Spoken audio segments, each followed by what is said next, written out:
Good morning, everyone, and welcome again to the 2022 Parent Summit. My name is Dr. LaBarge, and I have been asked today to talk a little bit about reading, specifically how we can improve reading for students and how we can make reading part of our everyday habits in our lives. And this is something that's important, right? Reading is something that we do all the time.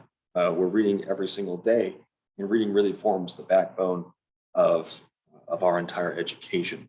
So if we can improve reading for students, we can see far-reaching effects for our students to improve themselves in school and then hopefully in life as life goes on.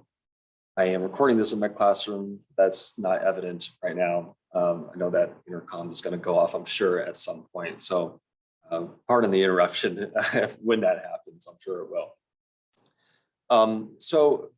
Essentially, if you don't know who I am or haven't seen me around, I teach seniors here at Pinon High School. We do dual credit. So for some of the classes, we do dual credit, which helps students get college credit through Diné College. And then we have English 4, which is the standard English class. I also teach some juniors as well. But from my experience, what I've noticed is that a lot of kids don't like to read. And sometimes it's hard to blame them because we English teachers, we force them to read, and that can kind of form a habit of something that, doing something you don't like, and then it kind of becomes something that you dread. But we also want to be able to break that. There's some things that we do absolutely have to read. There's just no getting around it. But if we can sort of learn how to appreciate reading better and bring things into our lives, reading wise, bring books into our lives that we like, it develops a better habit. And I think it improves our own sort of attitude towards reading and learning. So we don't want to just always be forcing somebody to do something because it sort of quashes the spirit in that terms, or in those terms rather. So I have been thinking, I've thought often about what does it take to help somebody learn to like reading. And one thing that I would say is, first of all, you don't always have to read fiction. A lot of people say they don't, I'm not really interested in fiction. Well, I don't personally read much fiction myself. I spent a lot of time in college, as many people know, and a lot of that time was spent reading, technical works or certain articles and things like that, and you can still improve your reading that way, or you can learn to love to read, even if it's the news or something like that. So I think the first piece of advice is to not limit yourself based on what you think you ought to be doing in reading. And so, like I said, I've seen students come in here and they say, well, I don't like reading because I'm not into literature. I'm not into poetry. I'm not into, when they say books, usually what they mean is like fiction books, right? But you'll sometimes find that even if you don't like those things or it's not really your forte, then maybe there's something else that you would like. Maybe you would like reading about sports, or maybe you would like reading about cars, or something along those lines. So I think that we automatically, that's like the first thing, we artificially sort of limit ourselves in terms of what we read, unfortunately, and then don't really realize that we don't, that we actually like something. It'd be like if you listen to only one kind of music your whole life and I really don't like music, but it turns out that there's a ton of different kinds of music out there. Imagine growing up and you only ever heard classical music. You didn't hear anything else. And finally, one day you say, oh my gosh, there's all this other kinds of stuff out there. So don't forget, there's multiple kinds of books. But that being said, how do you start? And let's say that you enter a library and you say, oh, what kind of book should I choose? Just wandering around the library. Especially if you've never really been in one, or if you don't know how to use a library, it can be overwhelming and intimidating. I think the first thing is to really look at what strikes your attention. And the things for me, and I can't speak for everybody, but this is what I've learned in my life, is that if a book has a cover that looks nice, or sort of has a title that strikes me as something that might be interesting, I'm going to give it a better chance, or more of a chance than I would otherwise. And I know that might sound, I don't know, I guess bad, but because people always say, don't judge a book by its cover. but I'm here to tell you, people put a lot of thought into how covers are designed, how titles are worded, and not only the authors themselves, I'm sure, but professionals who do this kind of thing, and they want to tell a person walking by just in one image or one small little sentence, like this is what this book is about, and it has to capture your attention. And so if it does capture your attention, chances are that it's might be something that you'd be interested in. And so for example, I have this book here. This is Louis L'Amour's book. This is his last book that he ever wrote, called The Haunted Mesa. And when I first saw this cover, I remember this was on, not this exact one, but this book was on my parents' bookshelf when I was a kid growing up, and I always saw that cover even before I could read, and I was like, that's kind of a cool cover. I sort of know right away that this, maybe not as a kid, but as I grew up a little bit, realized this is a book that takes place up here in Navajo land, and it might be kind of interesting. It has kind of a striking cover with this Kachina on here, and so there's a Hopi thread throughout this book. There's an Anasazi thread as well. And so now that I'm older and I've come back to it and say, this is like, has a really sort of a striking and interesting thing that appealed to me just even as a kid, but then as I got older and learned more about Arizona and the surrounding area, and I thought, oh, this might be kind of cool to read. And then the title, like The Haunted Mesa, right, sounds sort of mysterious. So this is a book that I ended up reading and selected for one of my classes for them to read.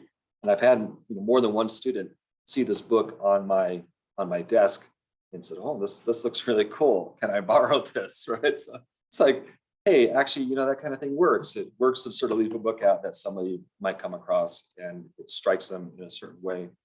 So that's the first piece of advice.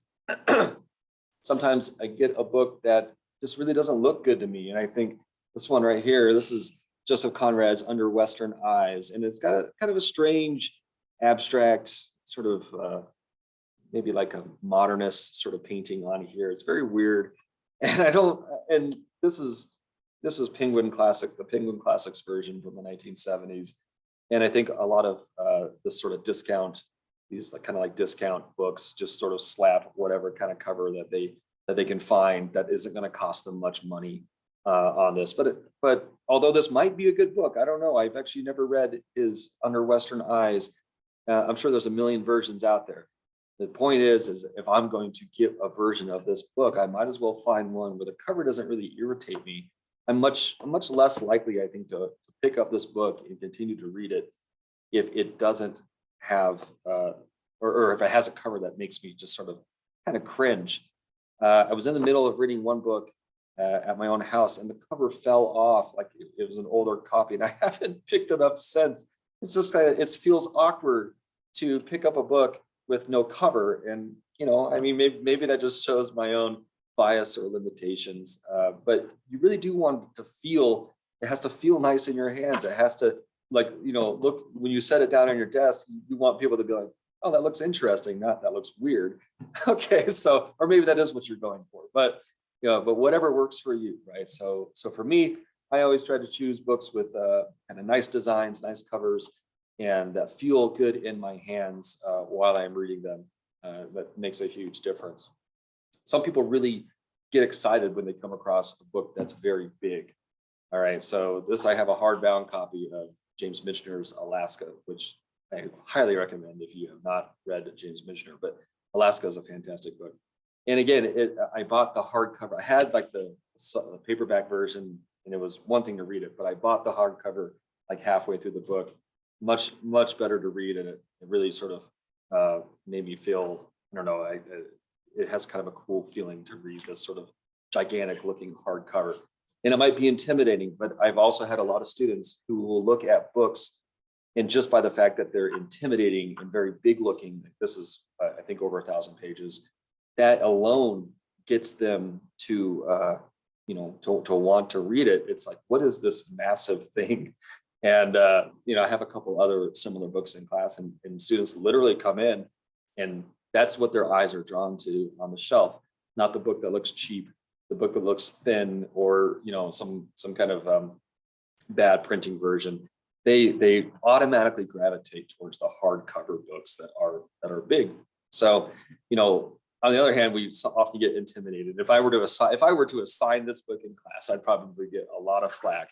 But still, we're talking about how would you choose one for yourself? And don't be intimidated by big books. I mean, it's all the same. If you're reading, you should read. I'll get to that in a little bit, but you want to read in chunks. And if you're doing it every day anyway, a big book and a small book are the same. You just sort of get to the small book more quickly. But for some people, having a small book might be the one that's like, okay, I can deal with this. I can handle this one. The next piece of advice that I would say to you. So, I guess we have a couple so far. First of all, realize that, not every book has to be fiction, even though I've only given you fiction here. And realize that the book should feel good and that should look good to you. The third piece of advice is, I would say, open that book to a random page and read that page and count literally count how many words you don't know, and be honest with yourself. Okay. There are a lot of words that sometimes, I know what that means, right? But if there's any doubt about what that word means, sort of tally it, right? So if you're looking at a book and there's say 10 words on that page that you don't know, that's going to be extremely difficult to get through. We all have to start somewhere, right? I've been reading for 35 years, I guess. And, so I've had a lot of practice, but if you haven't had much practice, that's okay, right? You have to start somewhere. That's the whole thing. So you got to be honest with yourself. What do you know? What you don't know? I would say if you're even looking at 5 words on that page that you don't know, then maybe choose a different book. If you can say there's like 1 or maybe 2 words that you don't know on that, it might actually be too easy. So you don't want to be, you don't want to get something too difficult, and you don't want to get something too easy.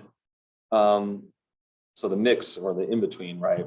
3 words, 4 words that you don't know, that should be fine, right? You don't have to necessarily go look up every single word that you don't know. I mean, if you're reading a book and there is 2 words, even 2 words on every page that you didn't know, and you spent time and went and looked up every word that you didn't know, that might take up a lot of time, and maybe that's not your thing.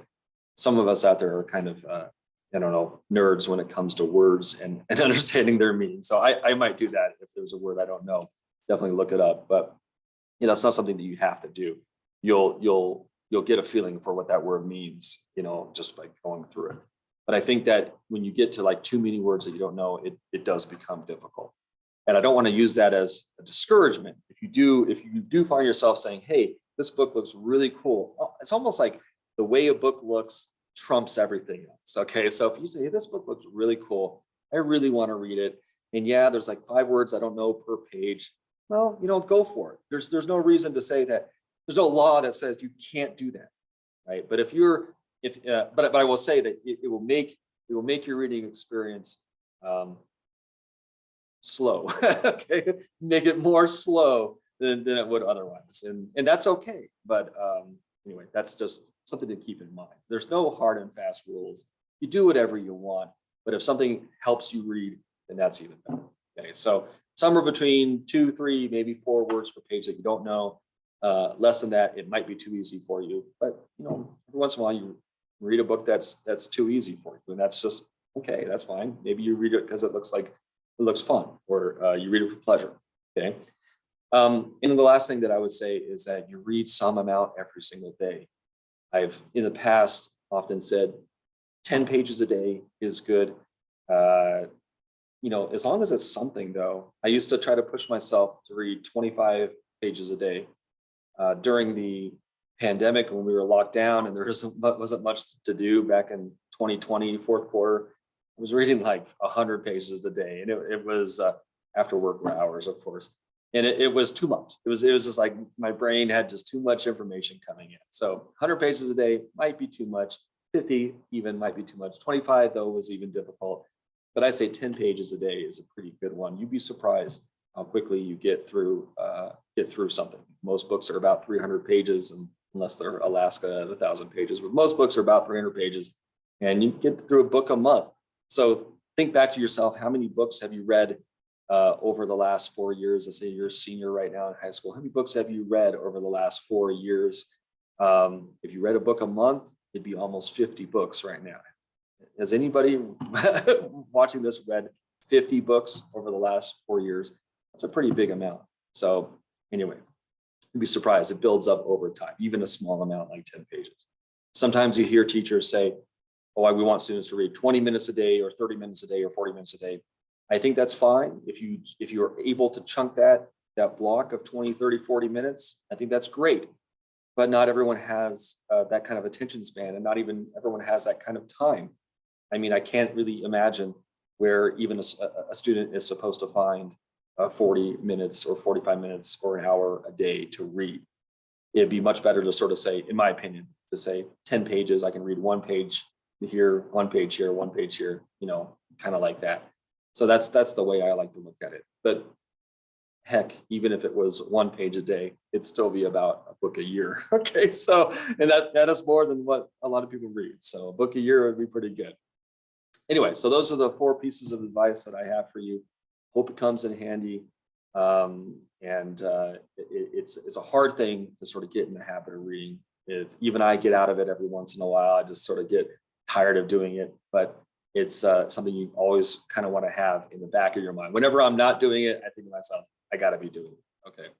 So happy reading, and I hope you guys all find something you like. If you want any more suggestions or want to talk about this advice more, feel free to let me know. Okay. You guys have a great day.